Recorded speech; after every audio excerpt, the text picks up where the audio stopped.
পৌঁছায়। তারপর সে একটি পরিত্যক্ত ফাঁকা মাটির বাড়ি খুঁজে পায় আর সেখানেই থাকতে শুরু করে। তুই আমার নয়নের তারা রে মা, তাই আজ তোর নাম রাখলাম নয়নতারা।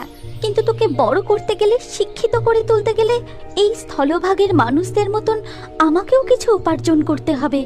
এই কথা ভেবে সে গ্রামে এর বাড়ি ওর বাড়ি ঘুরে কাজের সন্ধান করতে থাকে। আপনাদের কাছে কোনো কাজ আছে মা? বাসন মাজা, কাপড় কাচা, যা বলবেন করে দেব। অবশেষে সে একটা বাড়িতে কাজও পেয়ে যায়। তারপর ধীরে ধীরে নয়নতারা বড় হতে থাকে এবং সে এখন স্কুলে পড়ে। মা, আমি আসছি, স্কুলের দেরি হয়ে যাচ্ছে। না না, একলা যেতে হবে না, রোজের মতো আমি স্কুলে পৌঁছে দিয়ে আসবো।